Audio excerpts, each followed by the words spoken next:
براءة من الله ورسوله إلى الذين عاهدتم من المشركين فسيحوا في الأرض 4 أشهر واعلموا أنكم غير معجز الله وأن الله مخزي الكافرين. وأذان من الله ورسوله إلى الناس يوم الحج الأكبر أن الله بريء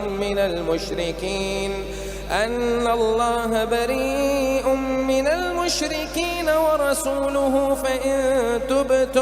فإن تبتم فهو خير لكم وإن توليتم فاعلموا أنكم غير معجز الله وبشر الذين كفروا بعذاب أليم إلا الذين عاهدتم من المشركين ثم لم ينقصوكم شيئا ولم يظاهروا عليكم أحدا فأتموا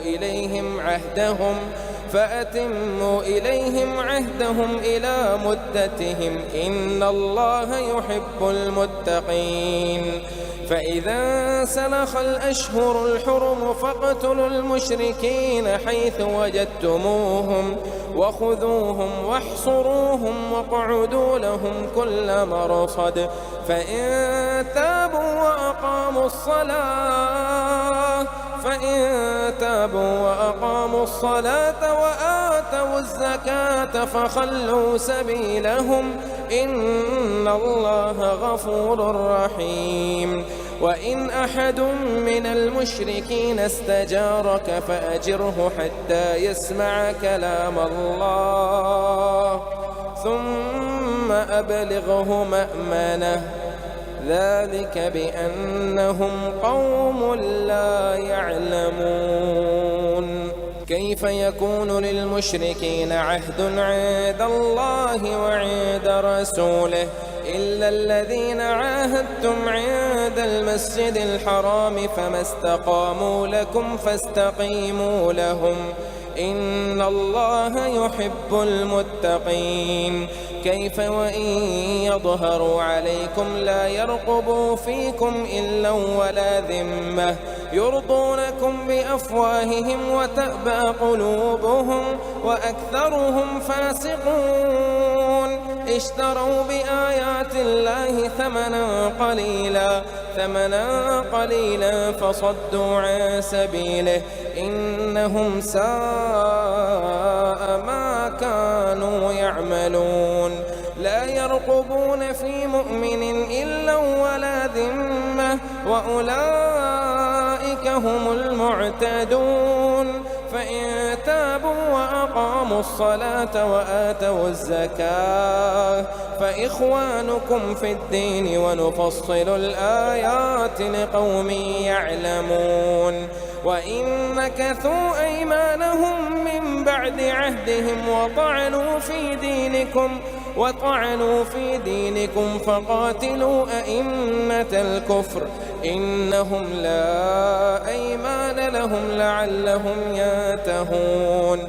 ألا تقاتلون قوما نكثوا أيمانهم وهموا بإخراج الرسول وهم بدؤوكم أول مرة أتخشونهم فالله أحق أن تخشوه إن كنتم مؤمنين. قاتلوهم يعذبهم الله بأيديكم ويخزهم وينصركم عليهم ويشف صدور قوم مؤمنين ويذهب غيظ قلوبهم ويتوب الله على من يشاء والله عليم حكيم. أم حسبتم أن تتركوا ولما يعلم الله الذين جاهدوا منكم ولم يتخذوا من دون الله ولا رسوله ولا المؤمنين وليجة والله خبير بما تعملون. ما كان للمشركين أن يعمروا مساجد الله شاهدين على أنفسهم بالكفر، أولئك حبطت أعمالهم وفي النار هم خالدون.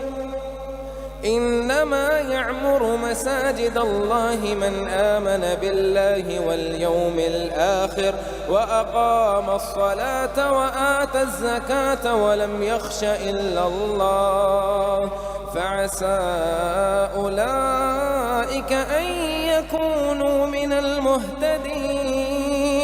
أجعلتم سقاية الحاج وعمارة المسجد الحرام كمن آمن بالله واليوم الآخر وجاهد في سبيل الله لا يستوون عند الله، والله لا يهدي القوم الظالمين. الذين آمنوا وهاجروا وجاهدوا في سبيل الله بأموالهم وأنفسهم أعظم درجة عند الله،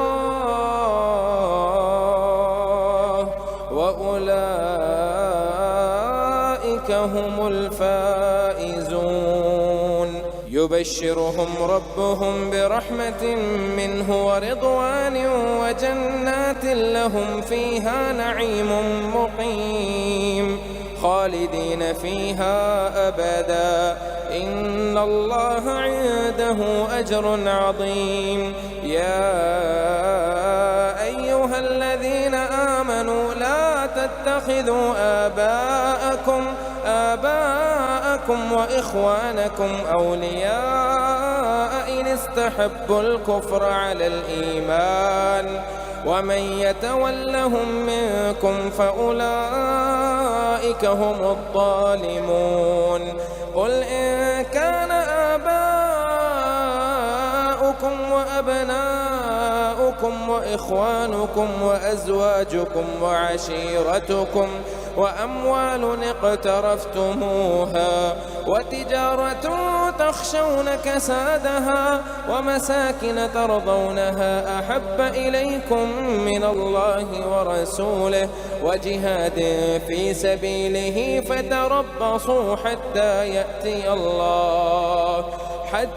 يأتي الله بأمره، والله لا يهدي القوم الفاسقين. لقد نصركم الله في مواطن كثيرة ويوم حنين إذ أعجبتكم كثرتكم فلم تغني عنكم شيئا وضاقت عليكم الأرض بما رحبت ثم وليتم مدبرين، ثم أنزل الله سكينته على رسوله وعلى المؤمنين وأنزل جنودا لم تروها وعذب الذين كفروا وذلك جزاء الكافرين. ثم يتوب الله من بعد ذلك على من يشاء، والله غفور رحيم. يا أيها الذين آمنوا إنما المشركون نجس فلا يقربوا المسجد الحرام بعد عامهم هذا، وإن خفتم عيلة فسوف يغنيكم الله من فضله إن شاء، إن الله عليم حكيم. قاتلوا الذين لا يؤمنون بالله ولا باليوم الآخر ولا يحرمون ما حرم الله ورسوله ولا يدينون دين الحق من الذين أوتوا الكتاب حتى يعطوا الجزية عن يد وهم صاغرون. وقالت اليهود عزير ابن الله وقالت النصارى المسيح ابن الله، ذلك قولهم بأفواههم يضاهئون قول الذين كفروا من قبل قاتلهم الله أنى يؤفكون اتخذوا أحبارهم ورهبانهم أربابا من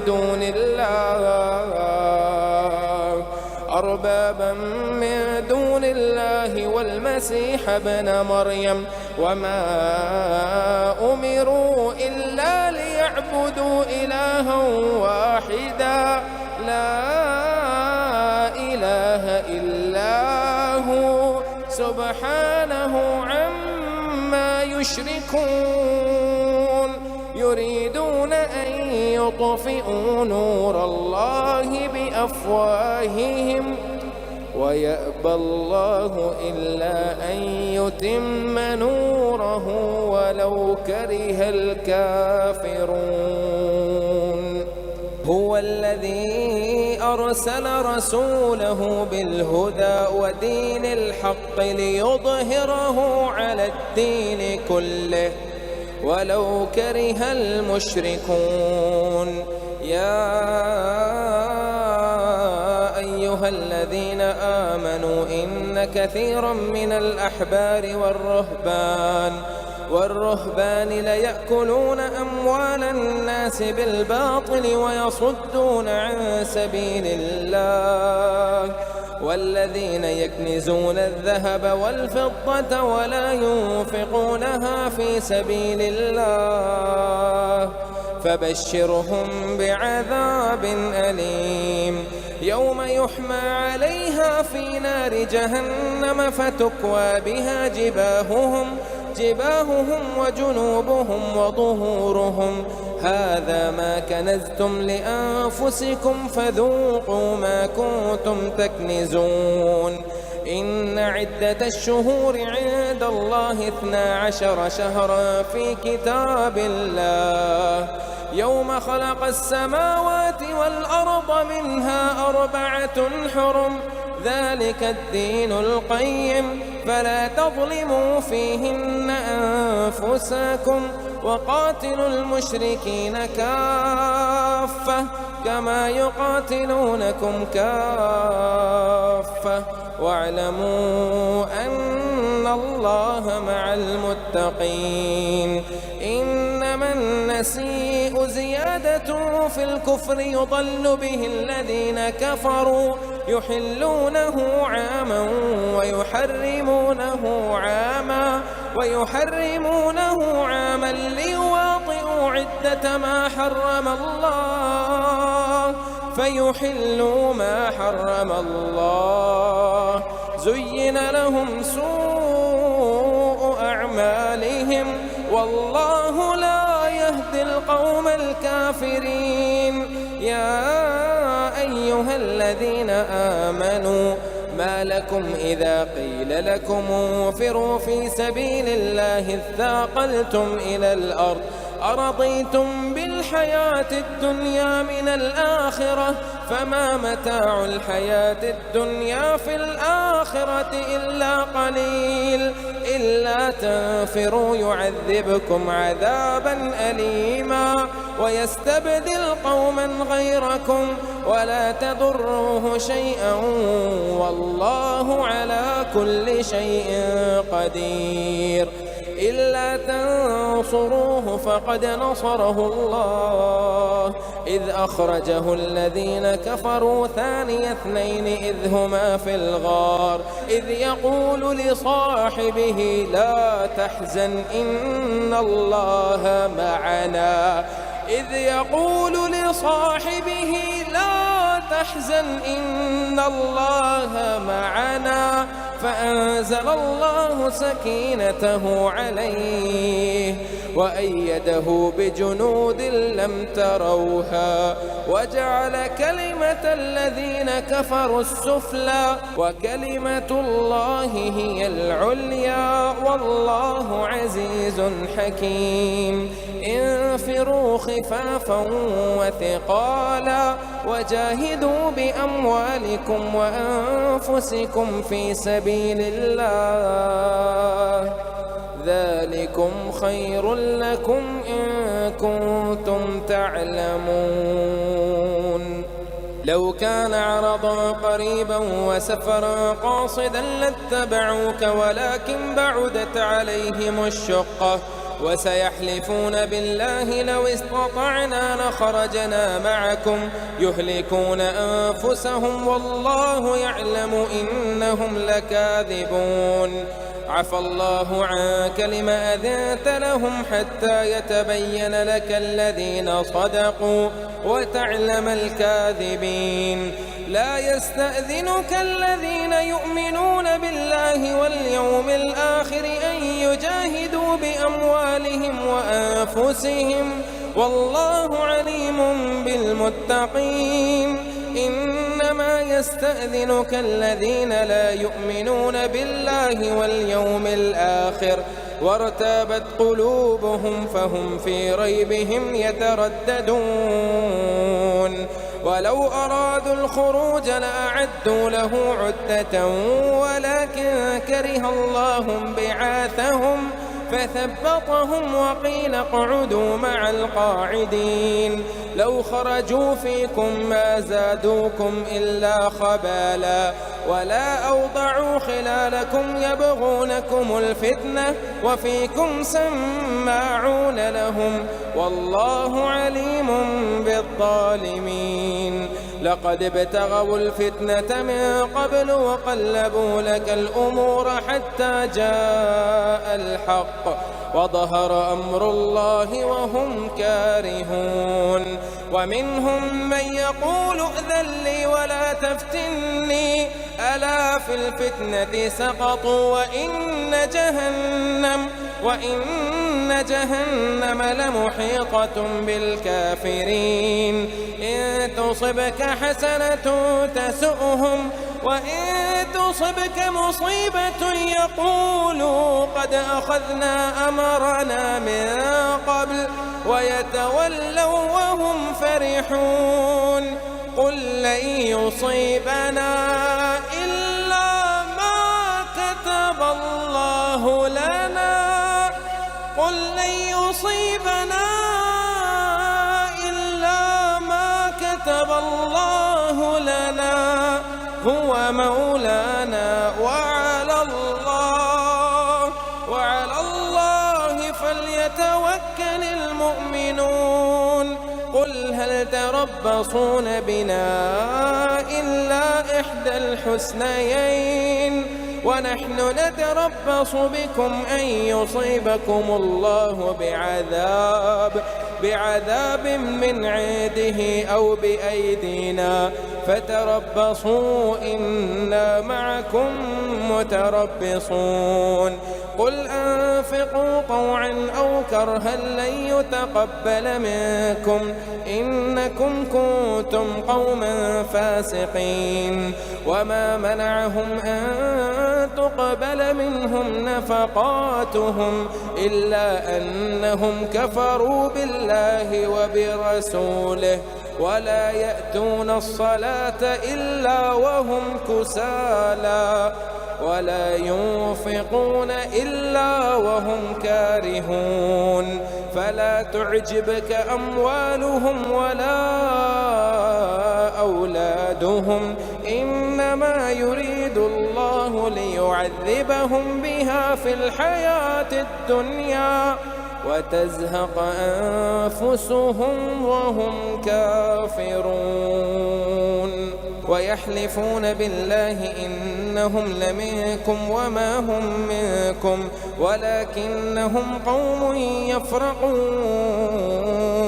لو يجدون ملجأ أو مغارات أو مدخلا لولوا إليه وهم يجمحون. ومنهم من يلمزك في الصدقات فإن أعطوا منها رضوا وإن لم يعطوا منها إذا هم يسخطون. ولو أنهم رضوا ما آتاهم الله ورسوله وقالوا حسبنا الله سيؤتينا الله وقالوا حسبنا الله سيؤتينا الله من فضله ورسوله إنا إلى الله راغبون. إنما الصدقات للفقراء والمساكين والعاملين عليها والمؤلفة قلوبهم وفي الرقاب والغارمين وفي سبيل الله وابن السبيل فريضة من الله والله عليم حكيم. ومنهم الذين يؤذون النبي ويقولون هو أذن قل أذن خير لكم يؤمن بالله ويؤمن للمؤمنين ورحمة للذين آمنوا منكم والذين يؤذون رسول الله لهم عذاب أليم. يحلفون بالله لكم ليرضوكم والله ورسوله أحق أن يرضوه إن كانوا مؤمنين. ألم يعلموا أنه من يحادد الله ورسوله فأن له نار جهنم خالدا فيها ذلك الخزي العظيم. يحذر المنافقون أن تنزل عليهم سورة تنبئهم بما في قلوبهم قل استهزئوا إن الله مخرج ما تحذرون. ولئن سألتهم ليقولن إنما كنا نخوض ونلعب قل أبالله وآياته ورسوله كنتم تستهزئون لا تعتذروا قد كفرتم بعد إيمانكم إن نعفو عن طائفة منكم نعذب طائفة بأنهم كانوا مجرمين. المنافقون والمنافقات بعضهم من بعض يأمرون بالمنكر وينهون عن المعروف ويقبضون أيديهم نسوا الله فنسيهم إن المنافقين هم الفاسقون. وعد الله المنافقين والمنافقات والكفار نار جهنم خالدين فيها هي حسبهم ولعنهم الله ولهم عذاب مقيم. كالذين من قبلكم كانوا أشد منكم قوة وأكثر أموالا وأولادا فاستمتعوا بخلاقهم فاستمتعتم بخلاقكم كما استمتع الذين من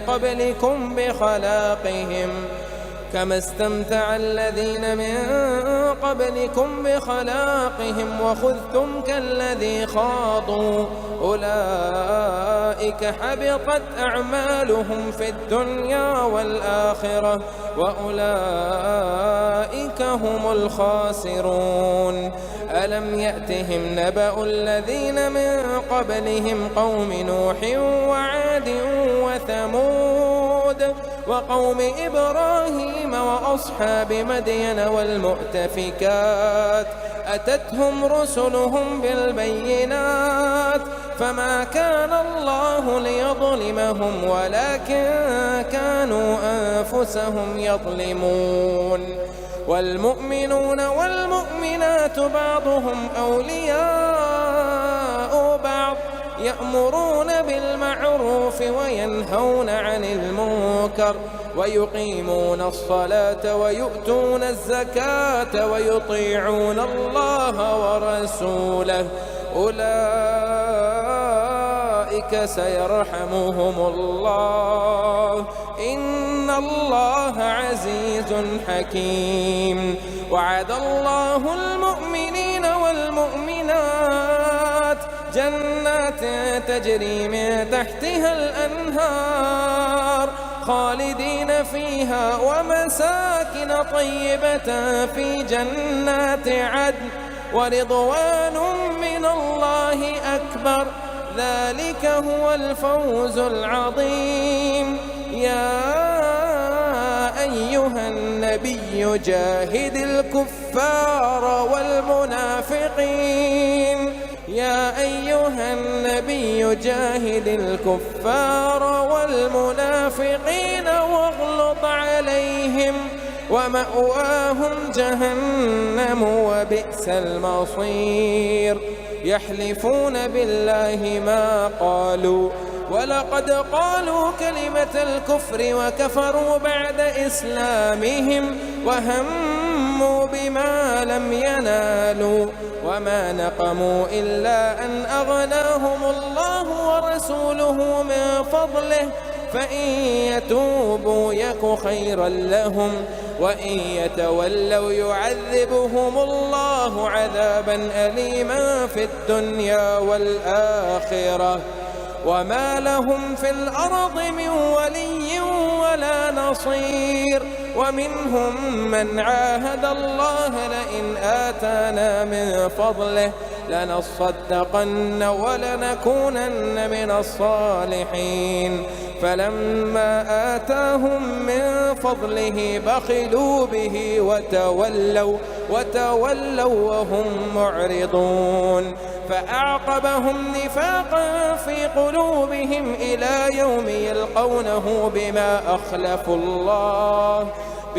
أخلفوا الله ما وعدوه وبما كانوا يكذبون. ألم يعلموا أن الله يعلم سرهم ونجواهم وأن الله علام الغيوب. الذين يلمزون المطوعين من المؤمنين في الصدقات والذين لا يجدون إلا جهدهم فيسخرون منهم سخر الله منهم ولهم عذاب أليم.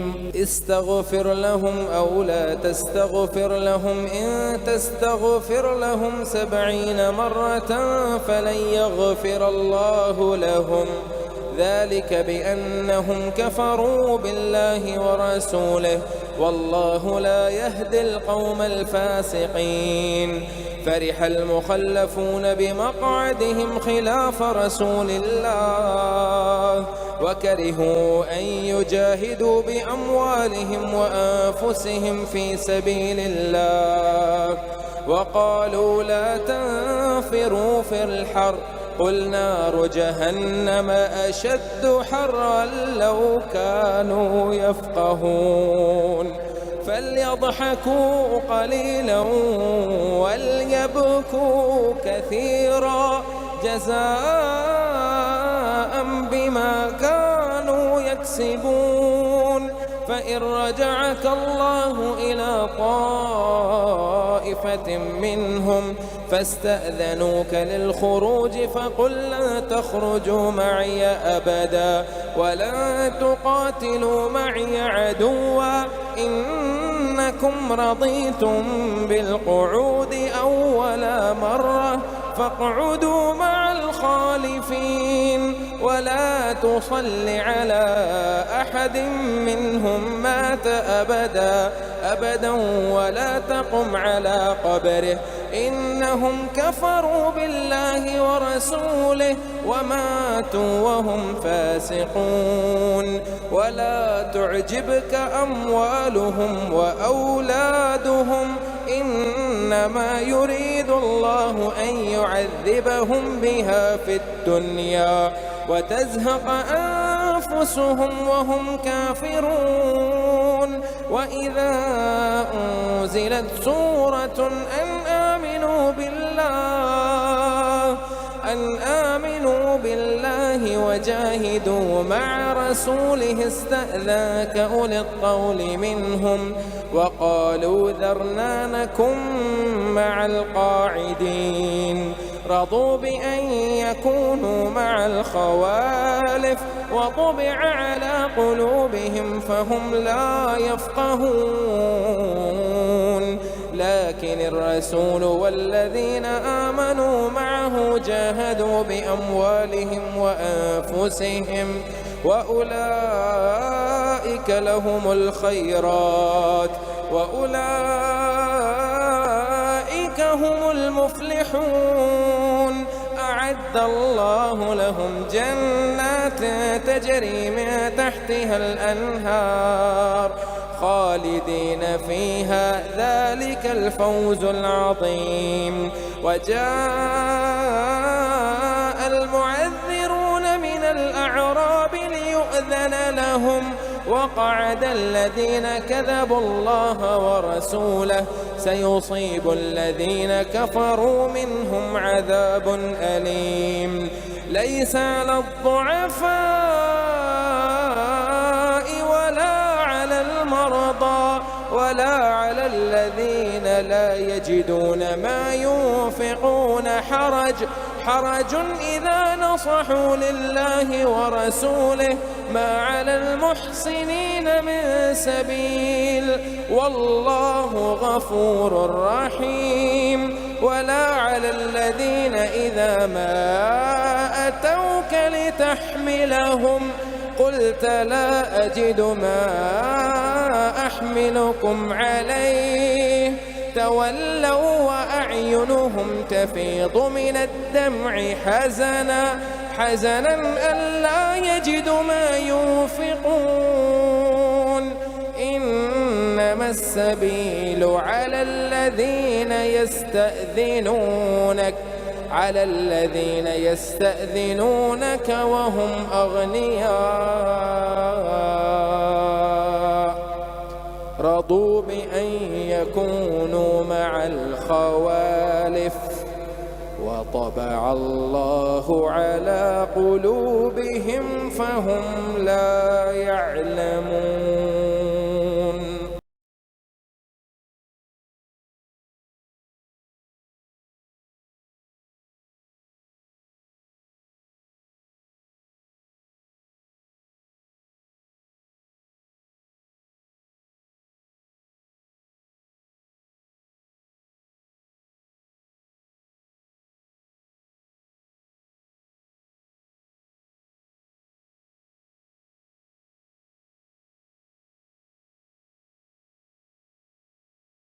يعتذرون إليكم إذا رجعتم إليهم قل لا تعتذروا لن نؤمن لكم قد نبأنا الله من أخباركم وسيرى الله عملكم ورسوله ثم تردون إلى عالم الغيب والشهادة فينبئكم بما كنتم تعملون. سيحلفون بالله لكم إذا انقلبتم إليهم لتعرضوا عنهم فأعرضوا عنهم إنهم رجس ومأواهم جهنم جزاء بما كانوا يكسبون. يحلفون لكم لترضوا عنهم فإن ترضوا عنهم فإن الله لا يرضى عن القوم الفاسقين. الأعراب أشد كفرا ونفاقا وأجدر ألا يعلموا حدود ما أنزل الله على رسوله والله عليم حكيم. ومن الأعراب من يتخذ ما ينفق مغرما ويتربص بكم الدوائر عليهم دائرة السوء والله سميع عليم. ومن الأعراب من يؤمن بالله واليوم الآخر ويتخذ ما ينفق قربات عند الله وصلوات الرسول ألا إنها قربة لهم سيدخلهم الله في رحمته إن الله غفور رحيم. والسابقون الأولون من المهاجرين والأنصار والذين اتبعوهم بإحسان رضي الله عنهم ورضوا عنه وأعد لهم جنات تجري تحتها الأنهار خالدين فيها أبدا ذلك الفوز العظيم. وممن حولكم من الأعراب منافقون ومن أهل المدينة مردوا على النفاق لا تعلمهم نحن نعلمهم سنعذبهم مرتين ثم يردون إلى عذاب عظيم. وآخرون اعترفوا بذنوبهم خلطوا عملا صالحا وآخر سيئا عسى الله أن يتوب عليهم إن الله غفور رحيم. خذ من أموالهم صدقة تطهرهم وتزكيهم بها وصل عليهم إن صلاتك سكن لهم والله سميع عليم. ألم يعلموا أن الله هو يقبل التوبة عن عباده ويأخذ الصدقات وأن الله هو التواب الرحيم. وقل اعملوا فسيرى الله عملكم ورسوله والمؤمنون وستردون إلى عالم الغيب والشهادة فينبئكم بما كنتم تعملون. وآخرون مرجون لأمر الله إما يعذبهم وإما يتوب عليهم والله عليم حكيم. والذين اتخذوا مسجدا ضرارا وكفرا وتفريقا بين المؤمنين وإرصادا لمن حارب الله ورسوله من قبل وليحلفن إن أردنا إلا الحسنى والله يشهد إنهم لكاذبون. لا تقم فيه أبدا لمسجد أسس على التقوى من أول يوم أحق أن تقوم فيه رجال يحبون أن يتطهروا والله يحب المطهرين. أفمن أسس بنيانه على تقوى من الله ورضوان خير أم من أسس بنيانه على شفا جرف هار فانهار به في نار جهنم والله لا يهدي القوم الظالمين. لا يزال بنيانهم الذي بنوا ريبة في قلوبهم إلا أن تقطع قلوبهم والله عليم حكيم. إن الله اشترى من المؤمنين أنفسهم وأموالهم بأن لهم الجنة يقاتلون في سبيل الله فيقتلون ويقتلون وعدا عليه حقا في التوراة والإنجيل والقرآن. ومن أوفى بعهده من الله فاستبشروا ببيعكم الذي بايعتم به وذلك هو الفوز العظيم. التائبون العابدون الحامدون السائحون الراكعون الراكعون الساجدون الآمرون بالمعروف والناهون عن المنكر والحافظون لحدود الله وبشر المؤمنين. ما كان للنبي والذين آمنوا أن يستغفروا للمشركين ولو كانوا أولي قربى من بعد ما تبين لهم أنهم أصحاب الجحيم. وما كان استغفار إبراهيم لأبيه إلا أن موعدة وعدها إياه فلما تبين له أنه عدو لله تبرأ منه إن إبراهيم لحليم أواه منيب. وما كان استغفار إبراهيم لأبيه إلا أن موعدة وعدها إياه فلما تبين له أنه عدو لله تبرأ منه إن إبراهيم لأواه حليم.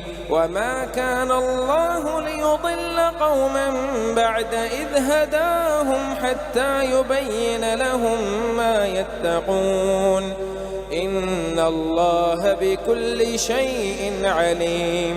إن الله له ملك السماوات والأرض يحيي ويميت وما لكم من دون الله من ولي ولا نصير. لقد تاب الله على النبي والمهاجرين والأنصار الذين اتبعوه في ساعة العسرة من بعد ما كاد يزيغ قلوب فريق منهم ثم تاب عليهم إنه بهم رءوف رحيم.